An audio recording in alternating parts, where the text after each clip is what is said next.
इस धारावाहिक की घटनाएं और पात्र काल्पनिक है। इनका वास्तविक जीवन से कोई संबंध नहीं है।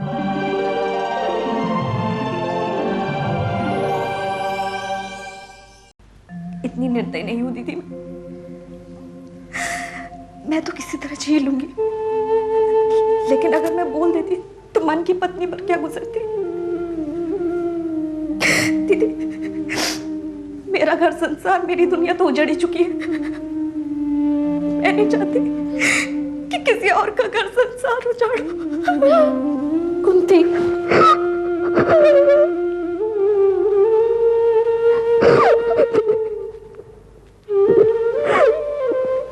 दीदी, ये बात कैसी कैसी बातें किया करता था, कैसे कैसे सपने दिखाया करता था मुझे।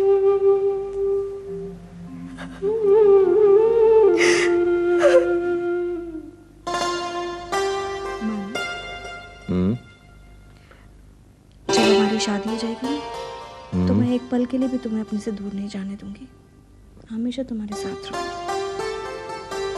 अच्छा, इसका मतलब तुम मुझे काम पर भी नहीं जाने दोगी?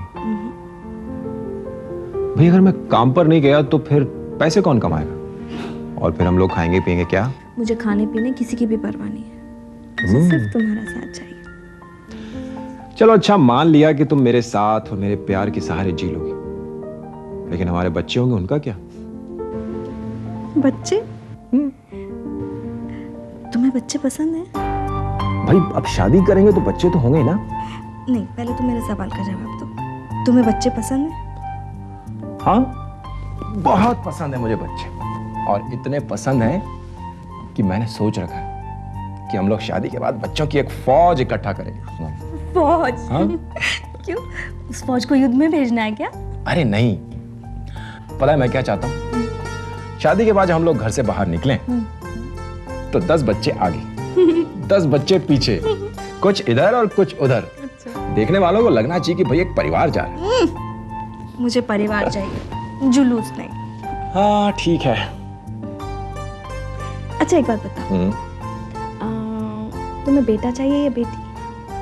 बेटा। बेटा क्यों? बेटा क्यों? अब इस बात का मैं तुम्हें क्या जवाब दूं?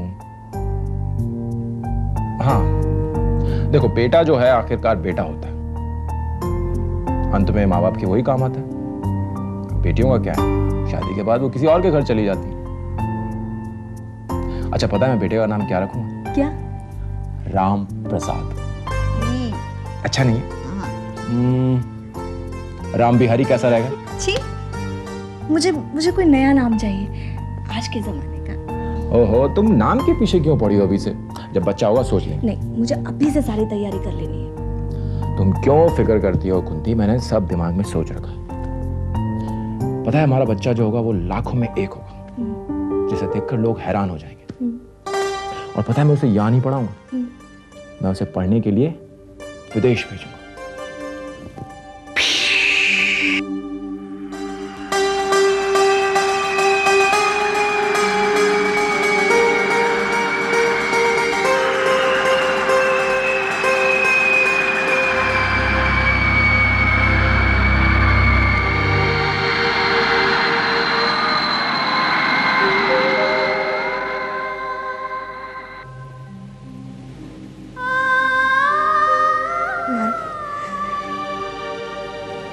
तुम्हारा बेटा विदेश में ही पढ़ रहा है, जैसा तुमने चाहा वैसा ही हुआ। लेकिन हम तीनों ही, माँ बाप बेटा, एक दूसरे से दूर हो गए हैं, बहुत दूर।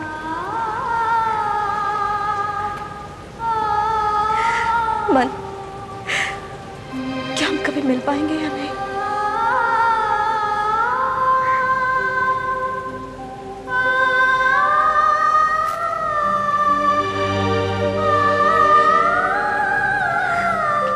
कुंती, आज फिर बचा लिया तूने अपने उस धोखेबाज मन को। तो क्या करती? इतने बरस बाद उसे सामने देख के तेरा मन नहीं किया कि उसका मुंह नोच लूं? प्रभा, उसे अपने सामने देखकर तो मैं अपनी सुध-बुद्धि खो बैठी। एक पल के लिए यकीन ही नहीं हुआ कि ये वही मन है जिसके लिए मेरा दिल तड़पता था, जिसकी सांसें मुझ में बसती थी, जिसे मैंने अपना सब कुछ सौंप दिया। क्या सचमुच उसे देख के तुझे ऐसा नहीं लगा कि उससे बदला ले लूं? बदला?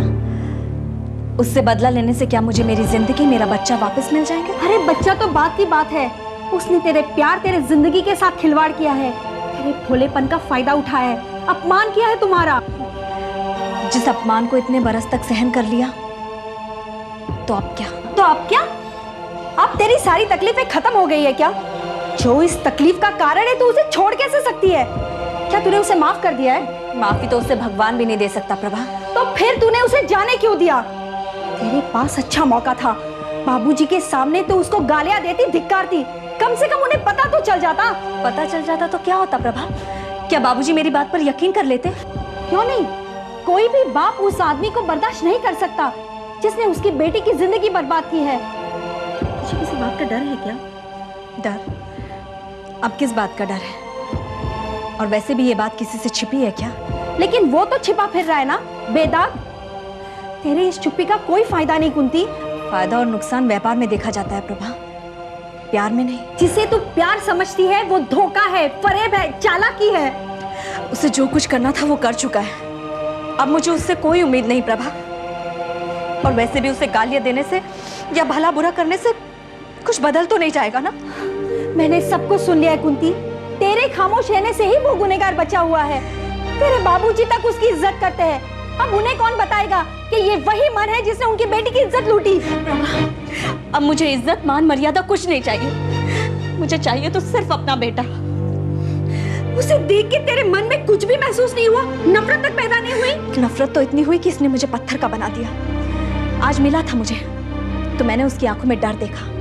उसे डर था कि कहीं मैं कुछ बोल न दूं, इसलिए फिर से कसम याद दिला गया। क्या? हाँ, क्योंकि वो जानता है कि वो गलत है और उसे इस बात का भी भरोसा है कि मैं मरते मर जाऊंगी लेकिन अपनी कसम नहीं तोड़ूंगी। तेरी जगह मैं होती ना तो आज उसे बच के जाने नहीं देती। बच के निकल जाना उसकी पुरानी आदत है प्रभा, मुझे आज भी याद है।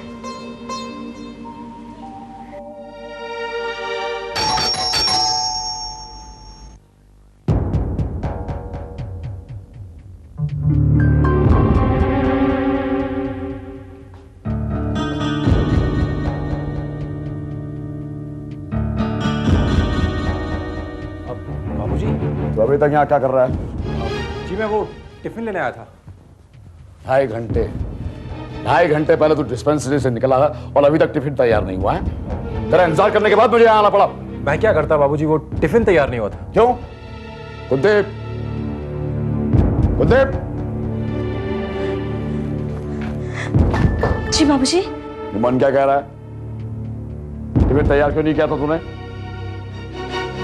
बताती क्यों नहीं कि खाना बनाने में देर हो गई थी। खाना बनाने में तुम्हें देर हो गई थी ना। चुप रह। ये गूंगी है जो बोल नहीं सकती, मेरे सवाल का जवाब नहीं दे सकती। हाँ बाबूजी, आज थोड़ी देर हो गई। हाँ, ध्यान रहता है तेरा। घर के काम काज में मन नहीं लग रहा क्या? नहीं, ऐसी बात नहीं है बाबूजी। फिर क्या बात है? होश में रह के काम किया कर। सब चीजें तैयार थी, वो सब्जी जल गई थी इसलिए उसे दोबारा बनाने में थोड़ी देर हो गई। और देर हो रही थी तो मुझे फोन नहीं कर सकती थी? और इसे यहाँ बैठाने की क्या जरूरत थी? वहां डिस्पेंसरी में कितना काम होता है। और तुझे कुछ अकल है कि नहीं? बाबूजी मैंने तो कहा था, पर कुंती ने कहा कि थोड़ी देर में खाना तैयार हो जाएगा तो मैं रुक गया। कुंती ने कहा और तूने मान लिया? और फौरन जा डिस्पेंसरी। कोई नॉर्मल पेशेंट आए तो देख कर दवा देना। जी। और कोई पुराना पेशेंट हो तो पर्ची देख के दवा देना। जी मुझे मालूम। अरे मालूम तो है लेकिन होश नहीं रहता तुझे। और उस दिन की तरह गड़बड़ी नहीं होनी चाहिए कि बाद में शिकायत का मौका मिले। जी नहीं होगी। और कोई इमरजेंसी हो तो मुझे फोन कर लेना। मेरी तबीयत ठीक नहीं है, आज मैं आराम करूंगा। ये जा। चलता हूं।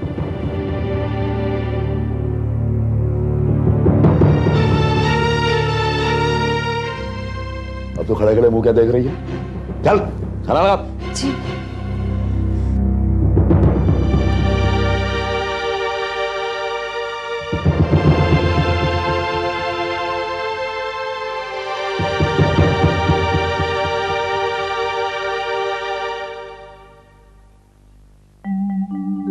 अब तू ही बता प्रभा, ऐसे में मैं क्या शिकवा शिकायत करूं?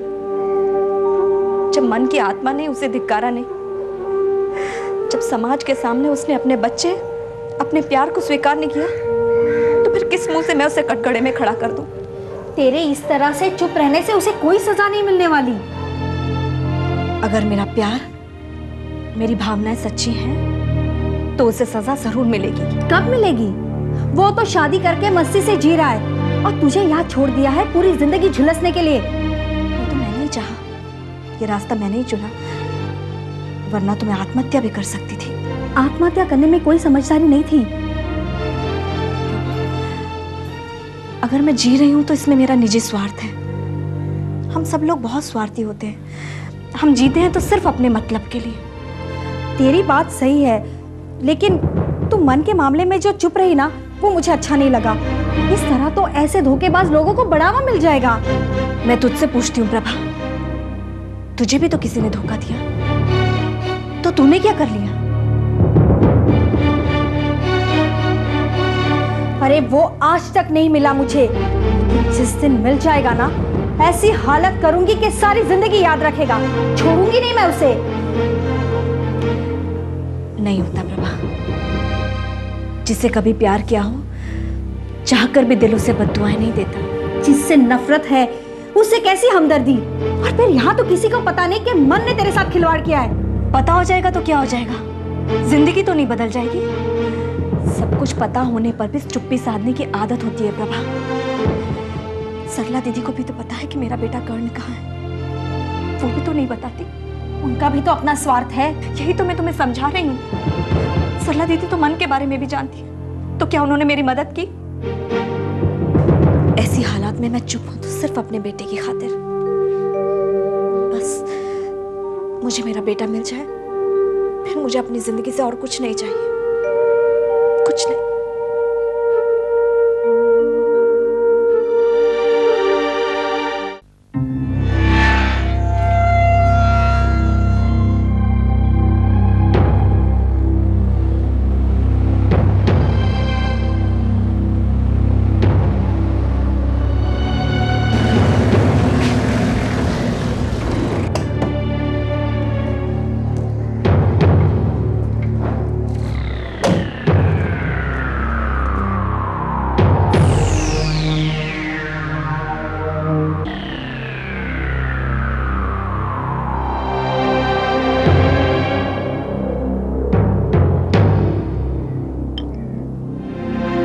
नमस्कार सर। नमस्ते मैडम।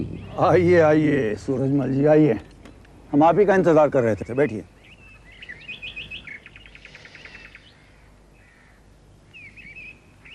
सर अभी तक मैं ये नहीं जान पाया कि अचानक मुझे क्यों बुलाया गया। सूरजमल जी, आप नवजीवन महिला आश्रम के चेयरमैन हैं। मुझे उस आश्रम के बारे में पूछताछ करनी है। कैसी पूछताछ? क्या आपको उस आश्रम के बारे में किसी तरह की शिकायत मिली है? शिकायत ही समझिए। लेकिन मेरी जानकारी में आश्रम में कोई ऐसी बात नहीं हुई जिसकी शिकायत आपको की जाए। हो सकता है आपको बात पता चली हो, लेकिन आपने उसे मामूली समझकर नजरअंदाज कर दिया हो। ऐसा कोई मामला मेरे सामने आया नहीं है बेगम साहिबा। सूरजमल जी, मैं आपसे ये पूछना चाहता हूँ कि आपके आश्रम में जो गोद देने की रस्म होती है, ये बच्चे की माँ की मर्जी के खिलाफ होती है? उससे पूछा नहीं जाता? क्यों नहीं सर, पूछा क्यों नहीं जाता? किसी माँ से अपना बच्चा जबरदस्ती थोड़ी छीन लिया जाएगा। लेकिन ऐसा हुआ है, बच्चा जबरदस्ती छीना गया है। मैं आपसे ये जानना चाहता हूँ कि आपका तरीका क्या है, प्रोसीजर क्या है? जहाँ तक मुझे पता है सर, ये काम बकायदा आश्रम में आने वाली औरतों की सहमति से ही होता है।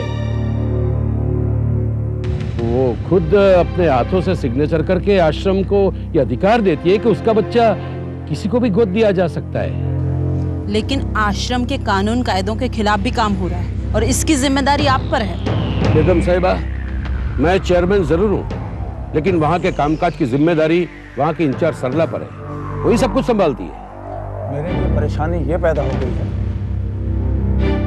कि पिछले कई सालों से आपके आश्रम में जो गोद दिलाई की रस्में हुई हैं वो मेरे हाथ हो गई। इसमें परेशानी की क्या बात है सर, मैं कुछ समझा नहीं। सूरजमल जी, अगर कोई आकर कहे कि मैंने अपने हाथों से किसी का बच्चा छीनकर किसी दूसरे को दे दिया है, ये परेशानी की बात नहीं है? सर उन औरतों का कोई दीन ईमान तो है ही नहीं।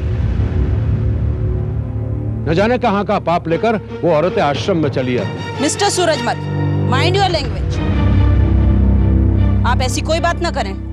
हम यहाँ उन औरतों के पाप और उस पर डिस्कशन करने के लिए नहीं बैठे हैं। माफ कीजिएगा बेगम साहिबा, लेकिन सच्चाई यही है कि वो औरतें इस आश्रम में इसलिए आती है उन नाजायज बच्चों को जन्म दे और उन बच्चों से उन्हें छुटकारा मिल जाए। जी नहीं, यहाँ गलत है आप। हर माँ अपने बच्चे से छुटकारा नहीं चाहती है। आप किस औरत और उसके बच्चे की बात कर रहे हैं? कुंती और उसके बेटी। कुंती?